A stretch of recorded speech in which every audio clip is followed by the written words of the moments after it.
Good afternoon and good morning, everyone. We are now live with the launch of the new report by B'nai B'rith International, Aligning Principles and Practice, EU Assistance to the Palestinian Authority and Palestinian NGOs. This is Alan Schneider, Director of the B'nai B'rith World Center in Jerusalem. I would like to open by acknowledging all those who are joining us for the launch of a special B'nai B'rith report entitled Aligning Principles and Practice, EU Assistance to the Palestinian Authority and Palestinian NGOs, Rethinking the Approach to Meet Normative Goals. I want to thank Alina Brickman, Director of the B'nai B'rith Office for EU Affairs in Brussels, with whom I first framed the contours of this report. Its authors, Dr. Tommaso, Virgili, and Dr. Paul Stott, for their groundbreaking research and integrity, and B'nai B'rith CEO Daniel Mariaschin for his support during the long process that led to the final version of the report.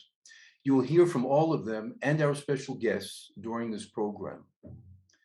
B'nai B'rith International is a global Jewish organization established in 1843 with a presence on 5 continents, including Europe and in Israel. We advocate daily for the safety and security of the State of Israel and have long been focused on the topic of European engagement in the Middle East.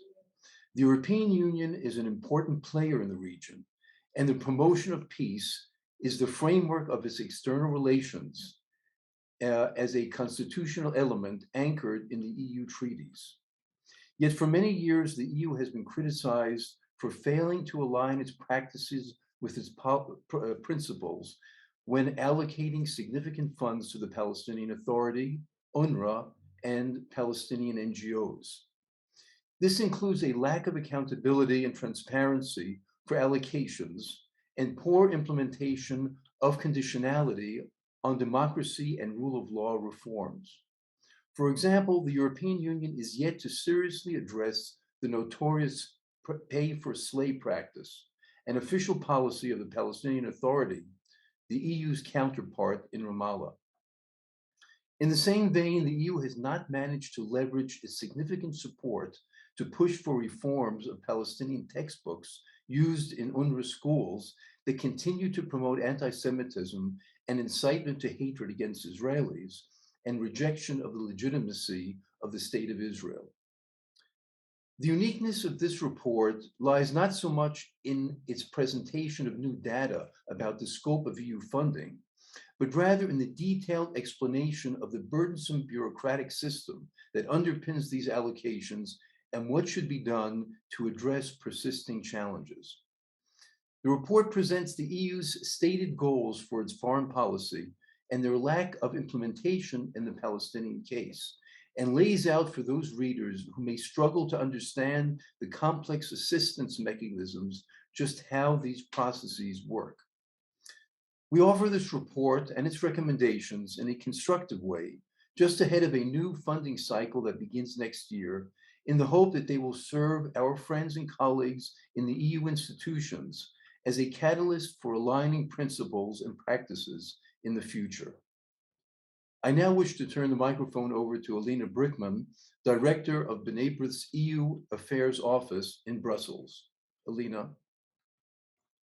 Thank you very much, Alan. Allow me, first of all, to echo your thanks to everyone joining us today. And my thanks to you, Alan, for the partnership on this project, to our CEO, Dan Mariaschin, for his oversight and his support, and of course, to the 2 authors with whom I very much look forward to speaking further along in the program, Tommaso and Paul.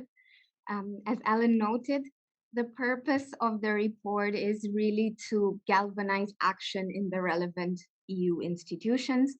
And in that sense, we are very pleased to have with us today 2 distinguished members of the European Parliament, representing its 2 largest political groups.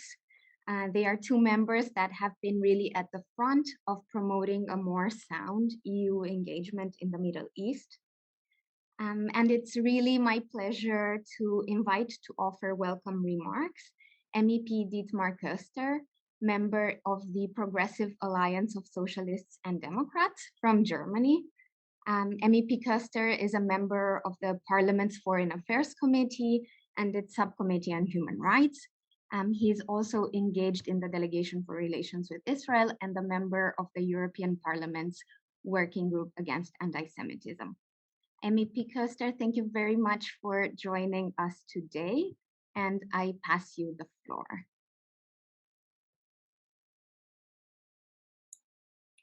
Thank you very much, Alina, and hello to everybody. Thank you really for your kind introduction. I would like to warmly welcome you all to the launch of the new report, EU Assistance to the Palestinian Authority and Palestinian NGOs, that will be presented today. It is great to be here today and to have the opportunity to talk about the EU's accountability mechanisms in this regard. The report identifies chances and threats in the current EU approach. Aligning principles in practice, that is a very appropriate title. The implementation of principles like democracy, the rule of law, and human rights in the areas of the Palestinian Authority is more like a huge construction site than reality. This makes your publication all the more useful and informative, in which assistance mechanisms of the EU to the Palestinian governmental and non-governmental institutions are assessed. Indeed, there are a lot of things to work on and adjustments that need to be made. I will mention only a few highlights. One of the construction sites that we all have in our... Yes? MEP Köster, if I can just interrupt you for a second to ask whether you might be able to turn on your camera.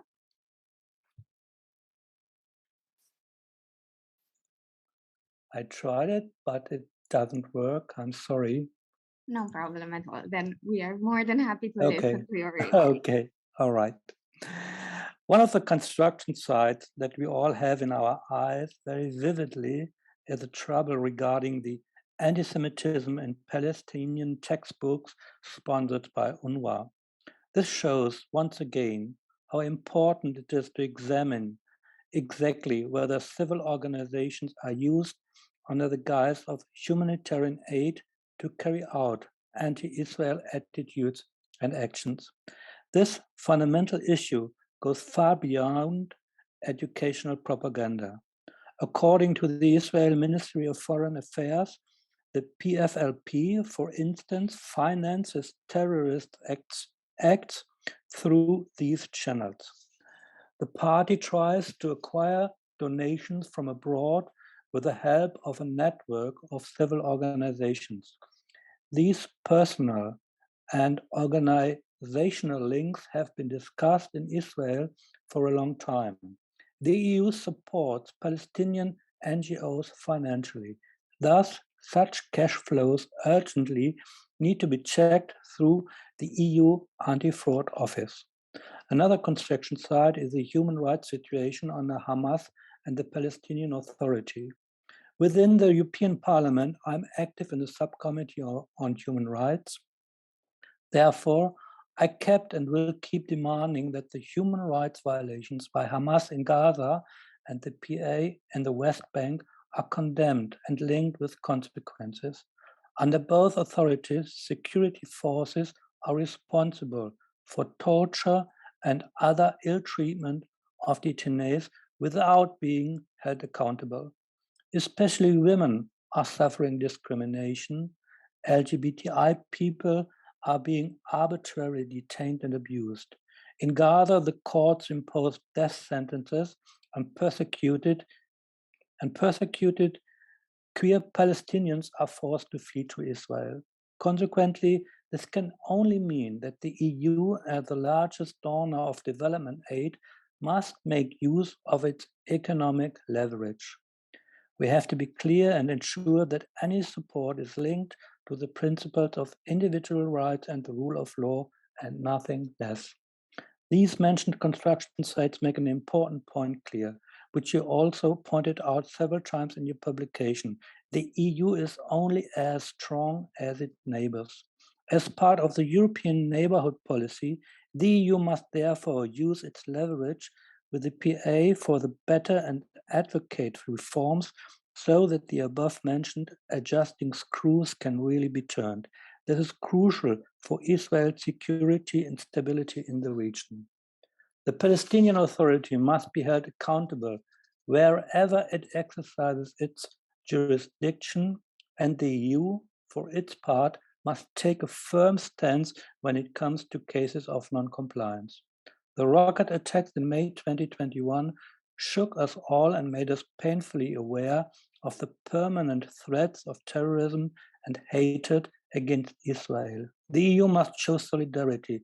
Israel is the only democracy in the Middle East and can promote democratic developments in the region. A democratic Palestine will be able to live in peace with Israel and its own population. Therefore, I'm looking very much forward to discussing the mechanism set out in the report and for the fruitful exchange. Thank you once again for today, and I'm looking forward for our discussions. And then I try to refresh the connection, perhaps then the camera will work. Thank you very much, MEP Köster, and it was maybe an opportunity for us to not get distracted by the video and really listen to your incredibly important remarks, for which we are very grateful. And also thank you for really being a flag bearer, especially in your party on this topic, and really your continued work throughout the past years. It is now my pleasure to introduce MEP David Lega, who unfortunately cannot be with us live, but has greeted us and offered his remarks via video. MEP Lega is a member of the European People's Party from Sweden. He too is the member of the Foreign Affairs Committee and the Subcommittee on Human Rights. He has been a loud and constant voice in support of Israel's safety and security, and has long engaged on the need for reform in UNRWA, in the Palestinian educational system, and more. So if we could now turn to MEP Lega's message, please. Dear friends, I am glad to join B'nai Brit International today for this event, although I am sorry not to be able to do so in person.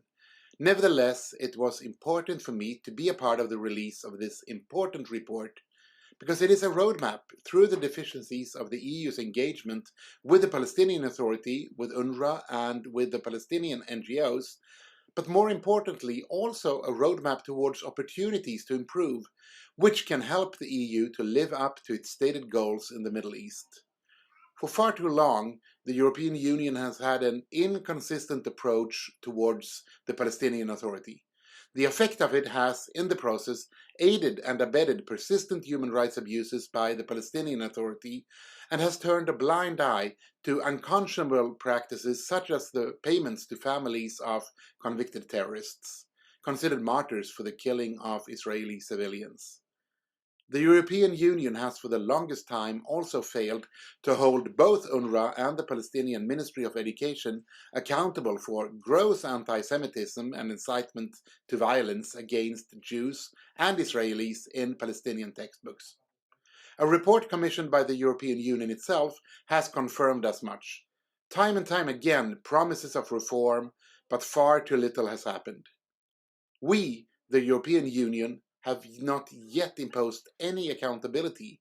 We have not implemented any of the conditionalities we have agreed to use in our foreign policy. And as much as we need to incentivize good actions, we also need to do what we can to stop the actions that are not. We cannot keep blaming every failure of the Palestinian Authority to hold up their end of bilateral agreements on Israel and on the stagnant peace process. So the report presented today by B'nai Brit makes it very clear. The EU imposes in agreements obligations on the Palestinian Authority, but then blames the State of Israel, our key friend in the Middle East, our democratic friend, a key innovation and trading partner, for the Palestinian Authority's unwillingness to deliver the reforms on which assistance should be conditioned. And this distorted approach hurts both Palestinians and Israelis. Friends, we in the European Union, we must do better. We should impose clear conditions on EU funding, I mean, thanks in large part to EU assistance, Palestinians are the largest recipients of per capita support in the world. European citizens' money must be used to promote peace and to promote European values. Earlier this year, the European Parliament's Budget Committee agreed to condition 20 million euros in funding to UNRWA on significant reforms and addressing anti-Semitic and anti-Israel incitement in schoolbooks. And I must say that I was deeply disappointed that such a straightforward and common sense request was later struck down by the full Parliament. Many of my colleagues and I have been sounding the alarm on the need for more transparency and accountability and ultimately a new European approach. Europe is an important actor in the Middle East, in the peace process and in bringing about stability, and we must take this role seriously. Friends, I am committed to see this through, and I thank you for your work in support of our shared goals. Thank you. Our deep thanks to MEP Lega for his remarks, but more importantly, for his dedication, for his work on the topic. We are grateful to both members for having joined us today. And as we look at this rather narrow and dense topic of the report, it is important to put it into perspective and perhaps useful to place it into broader context. And we could think of no better way to do that than via conversation between our next two speakers, whom I invite to open their cameras and join us on screen: B'nai B'rith International CEO Dan Mariaschin, and author and former member of Knesset, Dr. Einat Wilf. Dan, the floor is yours to share your thoughts on the relevance of the report and introduce our guest. Well, thank you, Alina. Before I introduce our distinguished guest, a word in addition to Alan and Alina's remarks on the report. With the signing of the Abraham Accords, we've seen a monumental shift in the Middle East, one that I must say I wasn't sure too many years ago that I would ever see in my lifetime. These new, until recently unimaginable alliances have managed in just over a year to breathe new life and hope into the region, to bring a sense of opportunity, and to present a whole new universe of partnerships and exchanges. This momentous paradigm shift is a unique opportunity for the European Union to join this positive momentum. As our report shows, it is high time that the EU reviews existing mechanisms and assesses their impact on peace and stability in the EU's southern neighborhood. The EU is the biggest donor to the Palestinian Authority and to Palestinian civil society, as well as the second biggest donor to UNRWA. Given this reality, the EU has an essential role to play in the promotion of peace in the region, but in accordance with its own values and its own stated goals. And to date, that has not been, regrettably, the case. The misuse of EU funds to the Palestinian Authority and to Palestinian civil society to perpetuate hatred in Palestinian schools, to promote anti-Semitism and incitement, and to provide perverse economic incentives to encourage acts of terror are first and foremost a betrayal of European tax-paying citizens and of the EU's own ambitions as a normative power in the service of regional peace and stability. We'll get into this and more with our guest today, Dr. Einat Wilf. Dr. Wilf is an author, leading intellectual on a wide range of issues, from foreign policy, economics, education, to Israel and Zionism. She was a member of the Israeli parliament from 2010 to 2013, where she served as chair of the Education Committee and a member of the influential Foreign Affairs and Defense Committee. In the past, she served as senior fellow at the Jewish People Policy Institute, adjunct fellow at the Washington Institute for Near East Policy, and as foreign policy advisor to Vice Prime Minister Shimon Peres. Dr. Wilf has a BA from Harvard and a PhD in political science from the University of Cambridge. Born and raised in Israel, Dr. Wilf served as an intelligence officer in the Israel Defense Forces. And she's the author of 6 books, her latest being the exceptional War of Return: How Western Indulgence of the Palestinian Dream Has Obstructed the Path to Peace. Dr. Wilf, we're privileged to have you with us today. Thank you, I'm honored. Well, let me begin with this. We talk about Europe and the Palestinians. We could go back to the Venice Declaration in 1980. There's a long history there. You have, over the years, you've worked intensively with your European counterparts during your time in the Knesset in the Israeli parliament. It seems to us, as we look back, bringing it current, that essentially, if I can distill down the European view on a Palestinian policy, is hear no evil, see no evil, and speak no evil. How do you assess the European approach to this issue? Of course, there are country-to-country differences, there are cross-party differences, but insofar as we can speak of a general European ethos or approach, how would you describe it and analyze it? So fundamentally, I mean, I think a lot of things are mixed in, but one key element is an attitude that I describe as a neo-colonial attitude of the Europeans towards the Arab world and the Palestinians in particular. And I even ended up giving a name in the book called West-plaining, which, like mansplaining, betrays the same attitude where you explain what another person says, even though that person makes themselves quite clear. The Palestinians have made themselves clear for nearly a century that their top priority is no Jewish state in any borders and in any territory whatsoever. They've been consistent and they've been clear that their goal is from the river to the sea. And yet the Europeans have repeatedly and consistently refused to accept that the Palestinians actually mean what they say. And this is why I call it a neo-colonial attitude or West-plaining, because they refuse to accept that the Palestinians are agents of history, that the Palestinians actually are masters of their fate in the sense that they know what they're fighting for. They're making historical choices that betray their priority, which is why they repeatedly forgo opportunities to have their own state next to Israel, because their more important priority is for the Jewish people not to have their own state.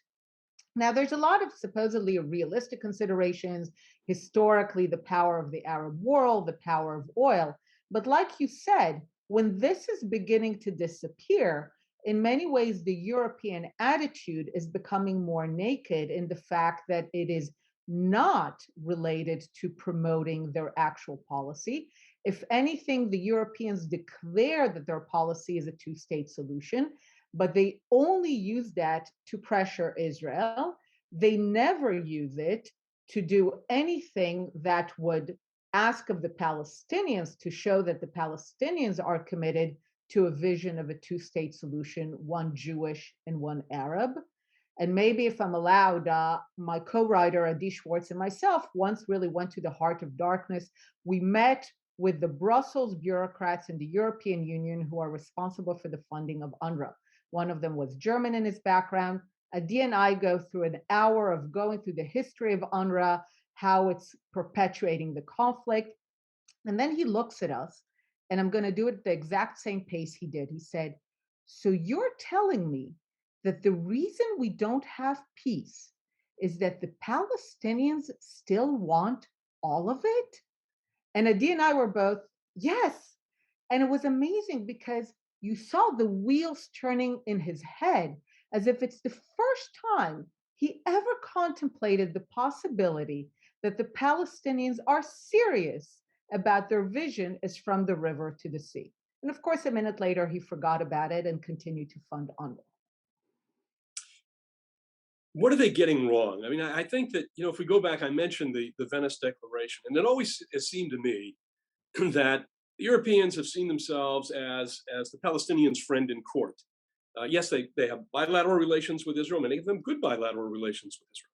But on this particular issue, they see themselves as the Palestinian friend in court. They see the US as the Israelis' friend in court, and they therefore become, as a result, kind of an enabler rather than a party, a member of the quartet, that's bringing some weight to the idea of a negotiation, of resolving the conflict, et cetera. Do you think it's that it's that kind of disjointed or dysfunctional view that goes back already almost 4 decades, and perhaps even more. That's how you explain all of this?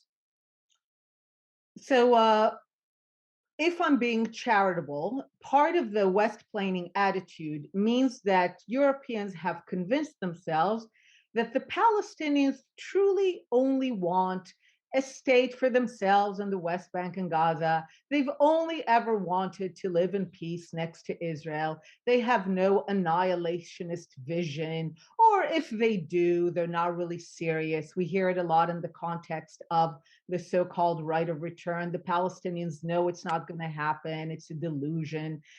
So there's this vision that says the Palestinians are the weak side, and therefore we need to kind of put our weight on the scale of the Palestinian side. But of course, all they need to do is open a map to understand that it's the exact opposite. The Palestinians, for decades, in their mind and in the mind of the Arab world, served as the vanguard of the Arab civilizational battle against the so-called invading foreigners, right? The idea that the Jews do not belong in the region, they are invading foreigners like the Crusaders, which need to be therefore pushed out.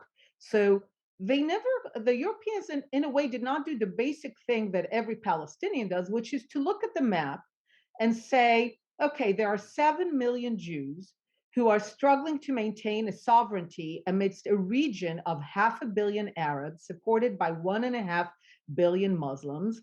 The Arab and the Muslims are not the underdog in this story. Just open a map.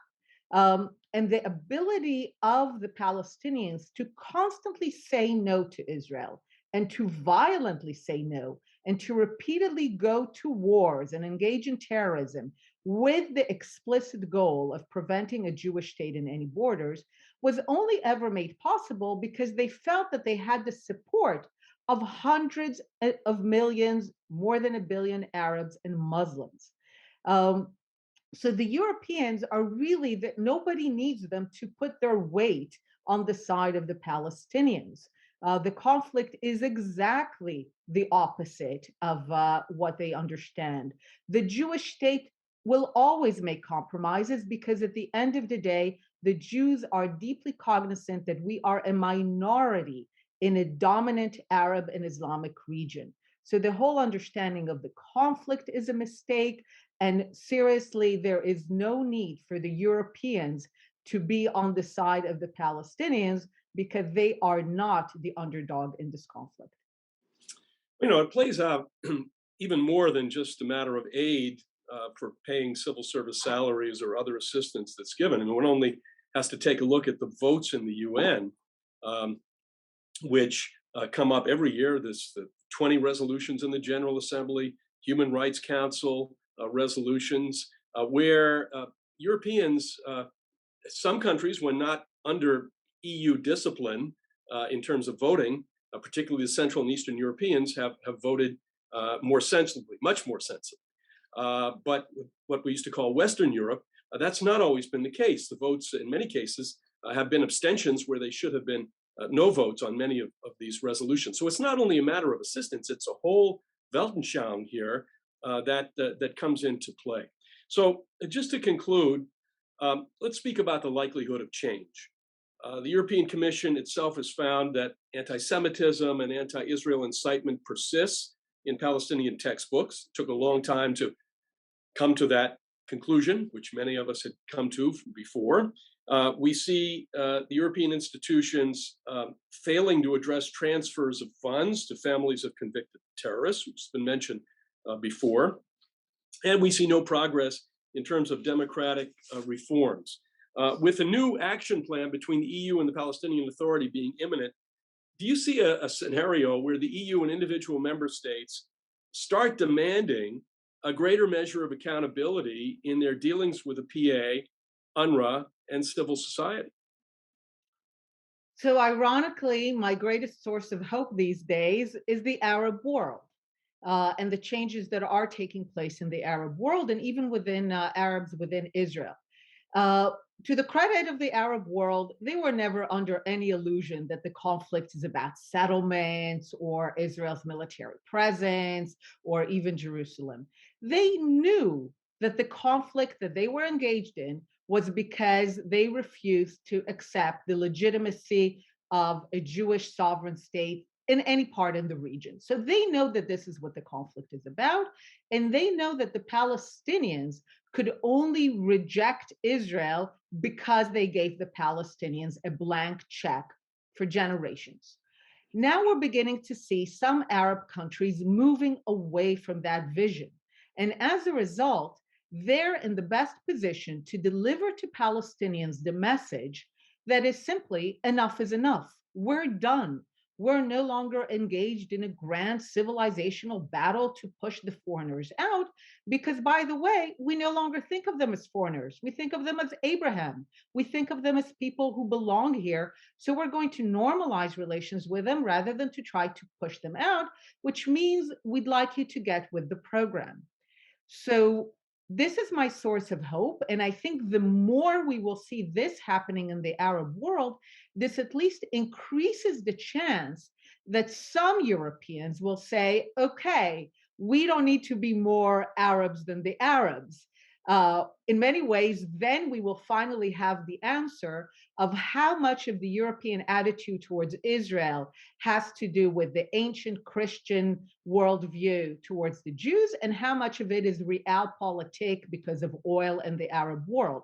Because if the realpolitik begins to disappear and the Arab world no longer forces the Europeans to side with the Palestinians, the question is, will the Europeans do so because of their neocolonial attitudes, because of their ancient attitudes toward Jews, or will they truly engage in realpolitik, say the Arab world is moving away, so we too can finally give Palestinians the message that we should have given them 70 years ago, which is the war is over, you need to move on, and we will support you if your vision is to build an Arab-Palestinian state next to Israel, but we will no longer support you if your vision continues to be an Arab-Palestinian state instead of Israel. Well, Dr. Wilf, thank you very much for helping us set the stage today and give context to the report. I take this opportunity also to thank the authors, and I hand over back to you, Alina, as you speak with them. Thank you. Thank you very much, Dan, and thank you, Einat, for that really stimulating conversation, which I think is really a perfect lead to a deeper dive into the report itself. That said, I welcome on screen the two authors of the report, Tommaso, Paul. Thank you very much for being with us today. Much more importantly, thank you for the work putting the report together. It's been really a pleasure working with the two of you. Before we begin, allow me to give you each a proper introduction. Dr. Tommaso Virgili is a postdoctoral research fellow at the WZB Berlin Social Science Center, where he works on liberal movements within Islam in response to the challenge of Islamism, with a focus on Europe and the Middle East. Tommaso is also a research associate at the Wilfred Martin Center for European Studies and a visiting fellow at the European Foundation for Democracy in Brussels. Dr. Paul Stott is a writer and commentator based in the United Kingdom. He's a fellow at the European Foundation for South Asian Studies, and his research interests cover the fields of terrorism, Islamism, and as well the political fringe. He received his PhD in 2015 from the University of East Anglia for his research, British Jihadism, the Detail, and the Denial. Thank you both very much again. And Tommaso, perhaps I would start with you. A very broad question for you. I'll just invite you to give us an overview of the report in a nutshell, sort of your top line assessment. What would you say are the key findings? What are, in your opinion, the key takeaways? Sure. First of all, let me thank you, Alina. Let me thank NIBRIT for supporting this important project. I'm going to try to illustrate it in a nutshell, as you were saying. Well, first of all, our aim was to assess indeed the EU assistance to the Palestinian Authority, Palestinian NGOs, and other Palestinian actors against the backdrop of the values-based dimension of the EU foreign policy, significantly of the European Neighbourhood Policy. And actually, this moves from an appreciation from us as authors of these value-based and normative components of the European Union that, especially after the Arab Spring, brought human rights, democratization, the rule of law to the fore of its core interest with its neighbors, both to the east and to the west. However, what we highlight in the first chapter of this report, on the basis of assessments by scholars on the one hand and also by EU lawmakers, is that this policy, to a large extent, failed because the EU didn't use its leverage enough. Meaning, it had a lot of money and other forms of support to put on the plate, but in order to do so and to achieve great reforms and in terms of rule of law and democratization in the neighborhood, it needed to enforce positive and negative conditionality. And to a large extent, the European Union didn't use these instruments of leverage. And so the results are modest, and also we have seen a shifting of priorities within the European Union towards other interests such as countering terrorism or countering illegal migration and so on. However, when it comes to EU assistance to Palestinian actors, we found an additional element, which is an ideological element. It's not merely a failure on the part of the EU to enforce conditionality because of lack of instruments or lack of generic will. But there is indeed an a prioristic justification on the part of the EU for the failure of the Palestinian Authority and other actors to actually apply on the ground those values that the European Union cherishes and put at the basis of its foreign policy. And this a prioristic vindication of, and this, let's say, lack of consideration for Palestinian agency basically derives from the fact that in an array of documents that we analyze in this report, the European Commission, the European External Action Service constantly make a correlation between lack of reforms in the Palestinian territories and the peace process, territorial dispute with Israel, disputes in intra-Palestinian disputes with Hamas, the lack of a proper statehood in Palestine. And these are all issues that actually, like MEP Köster was highlighting before, have nothing to do with the enforcement of the rule of law and human rights in the territories that indeed the Palestinian Authority controls. And even more gravely, and this is our last chapter in the report, the European Union has a lenient approach towards anti-Semitism and terrorism in the Palestinian territories. Again, these, of course, we are not claiming that the European Union is financing terrorism in the Palestinian territories, but the fact that it doesn't use its leverage as much as it could and as much as it should, because there are clear norms and laws against aiding and abetting terrorism, means that somehow it doesn't prevent terrorist acts from occurring again and again when it could actually do something more concrete to halt this practice. So to conclude, our argument is that it's very good that the European Union has a values-based foreign policy, but it has to be consistent in pursuing this policy.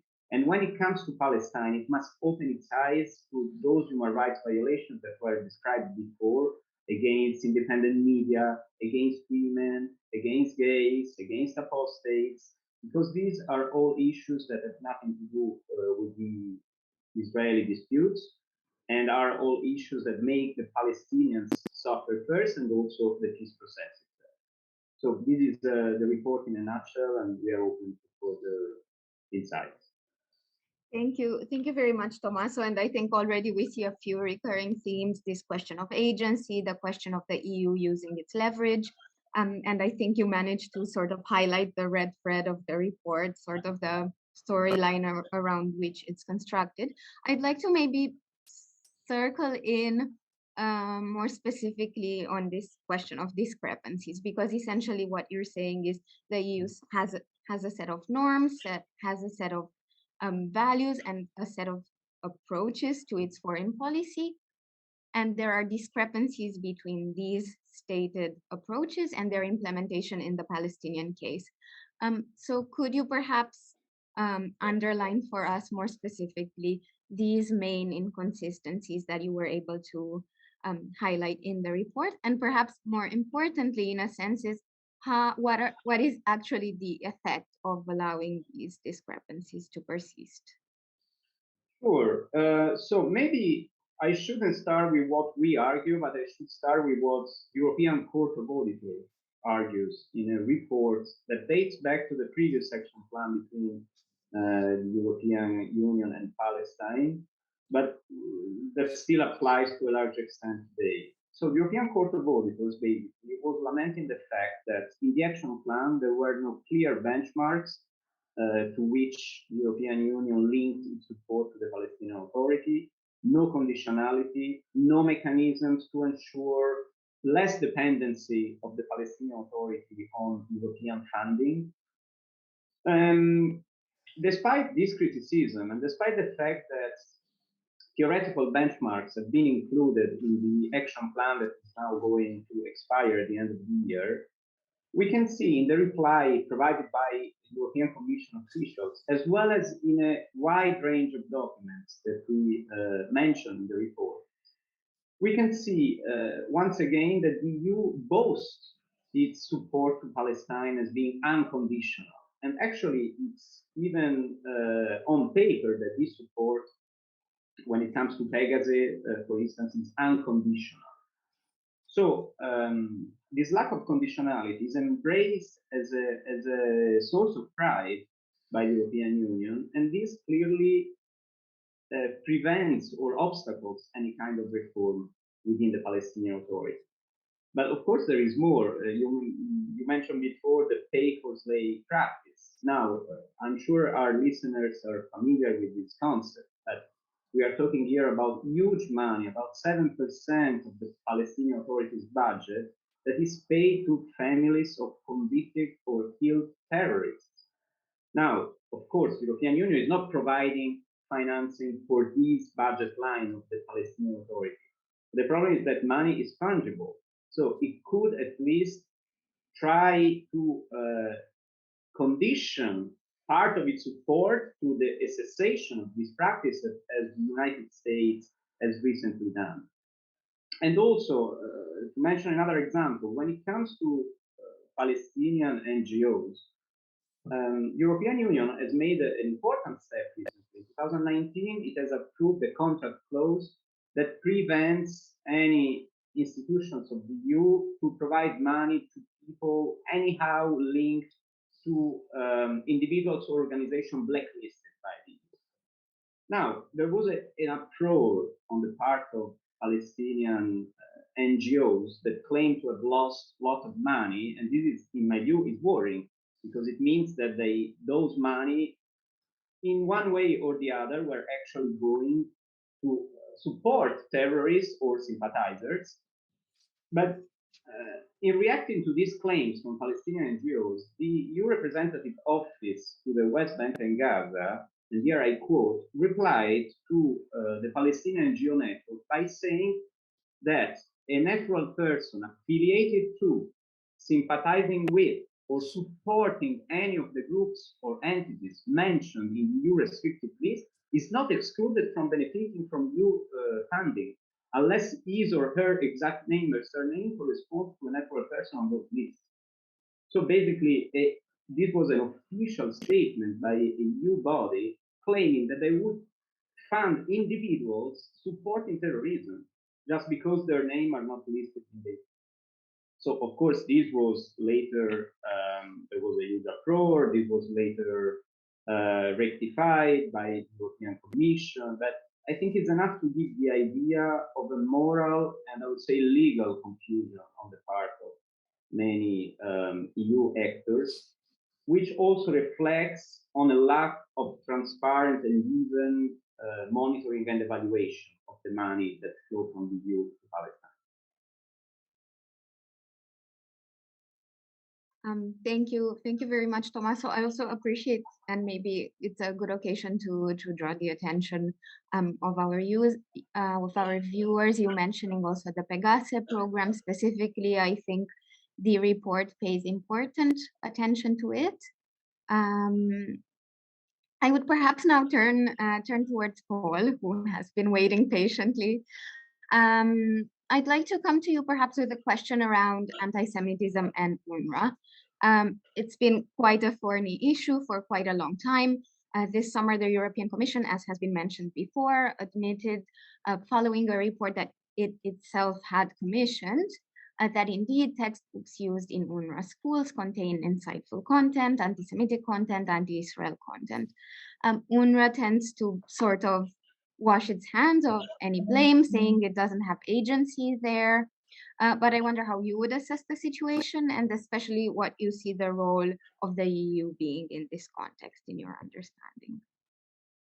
Thank you, Alina. You've set out some important background issues there. It's also worth stressing that the European Union does have a strategy for combating anti-Semitism and fostering Jewish life. And it's perhaps a paradox that it can do this work potentially in the European Union, but unfortunately fail to oppose anti-Semitism in the Middle East. As others have touched on, the European Union and its member states are the largest financial supporters of UNRWA. And yet what we've had consistently now for a long time is this recurring issue over incitement, over anti-Semitism, over conspiracy theories, over endorsement of terrorism in the textbooks that are being used in UNRWA schools. And one of the things Tommaso and I did in the report was just set out how frequently reoccurring this story is. So we found examples, media stories in 2016, 2017, 2018, 2020, and again this year, because the European External Action Service, I think, had commissioned a report which came out earlier this year. And I think this is corrosive, and it's corrosive on two different levels. First of all, for the credibility of the European Union and its politicians, that this is ultimately taxpayers' money that's going to UNRWA. People can see that there is a problem. We can see that there are things occurring which are outside of European values. And yet nothing really seems to be getting done about it. It just seems to be like a sort of boomerang coming back every 12 months or every 18 months or so. And that's extremely damaging. But it's also damaging in particular in the Middle East, in terms of any future progress, in terms of any reconciliation, any peace process. That's extremely unlikely if one side is being taught to hate the other at school. And there is, I think, quite clear evidence for that. And what's particularly worrying in one of the materials which was discovered was a sort of theological basis being given to anti-Semitism, with an example. I think it was Muhammad's aunt who'd clubbed a Jew to death, and she was being sort of put forward as sort of an exemplar for the sort of steadfastness that's needed by contemporary Palestinian women. You know, this really is dangerous, and the European Union needs to be dealing with this now, because its own credibility is at stake, as well as the future of the region, as long as this continues. Thank you very much, Paul. And indeed, the examples of such issues in textbook are unfortunately extremely numerous. You hinted at the fact that indeed a new approach is necessary, new measures are necessary. Tommaso also already touched a little bit on this, but I think I'd like to focus a little bit more actually on the recommendations. What are the steps that the EU should be taking? Because at the end of the day, this is actually the key of moving forward constructively. It's why we put the report together to begin with. So could you perhaps walk us through the key points made on this recommendations front?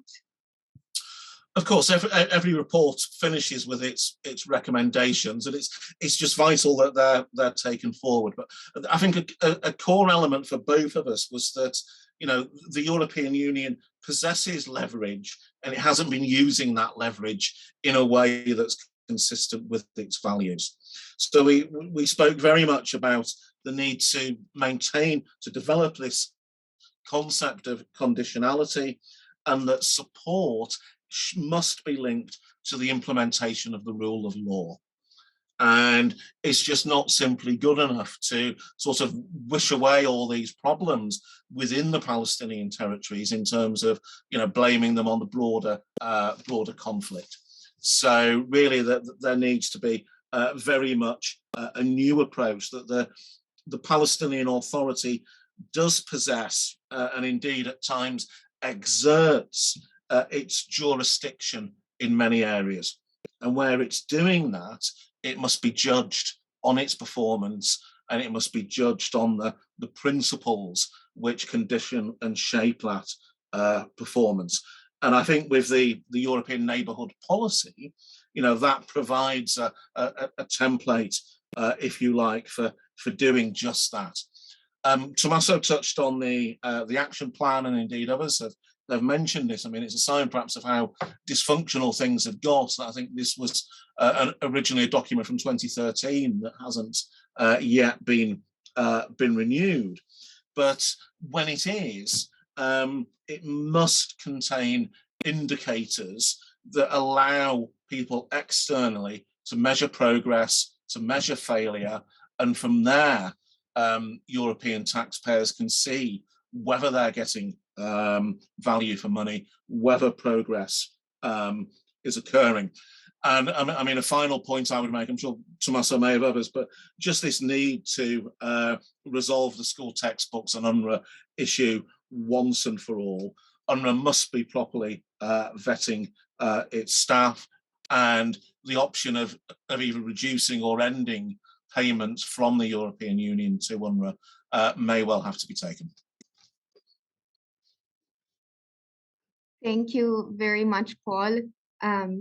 I take note of this point around using leverage. That's, I think, the recurring theme in terms of what needs to happen, the development of specific indicators, connecting them to rule of law reforms, democracy reforms. As we near the end of our time today, I'd like to hear from you on how you think we can be making most impact with the findings of the report.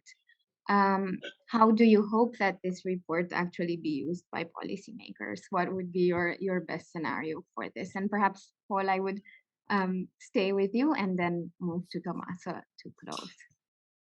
Thank you. I mean, this is the most important stage of the report now, because it needs to be digested and then it needs to be acted upon.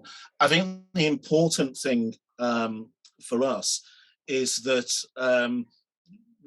we're trying to deliver a reminder that European values can and should be a tool, and that what we need now is politicians, is NGOs like yours, really to use that tool to try and shape and maintain policy. Thank you, Paul and Tommaso. Last word to you. I think that this report, the findings of this report could be used, first of all, in view of the renewal of the action plan.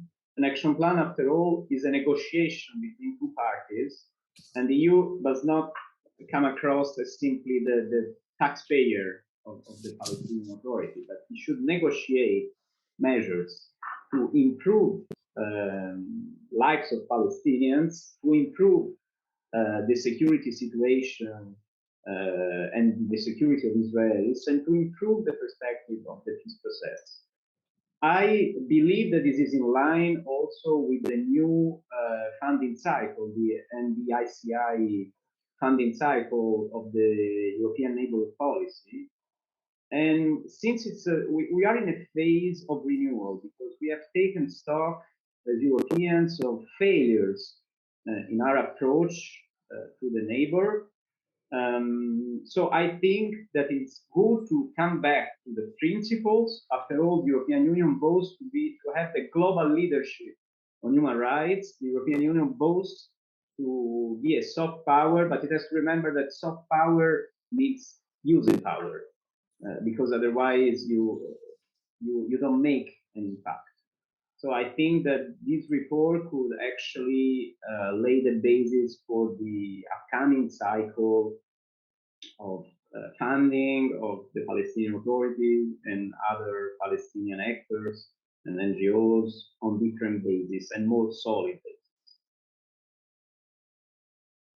Thank you very much, Tommaso. Indeed, I think there are quite a few precipitating events in this moment where the report can fit in. We heard on the prior conversation between Dan and Einat stressed this broader context of the Abraham Accord and this realignment, more generally speaking, in the Middle East. Paul spoke of the new EU strategy on combating anti-Semitism, which has quite a strong foreign policy external action component that now awaits to be implemented. And of course, the new action plan. So I think there are plenty of opportunities to bring these sort of three different fronts together and use the report to produce some positive change. I am very pleased that B'nai B'rith International could make this contribution. Speaking from Brussels, as someone who is very much attached to the European Union, to its values, its standing in the world, I hope that indeed this report can contribute to bettering the European Union's approach in the region. We look very much forward to working with our friends as well as new partners to bring this positive change about. I would invite you all to visit our website at bnaibrith.org, where you can now find the report. Please read it, help us share it within your networks, and really join us in creating progress in dealing with its findings. Thank you all very much for tuning in today. And let me wish you, on behalf of all of us at B'nai B'rith, very happy holidays and see you in the new year.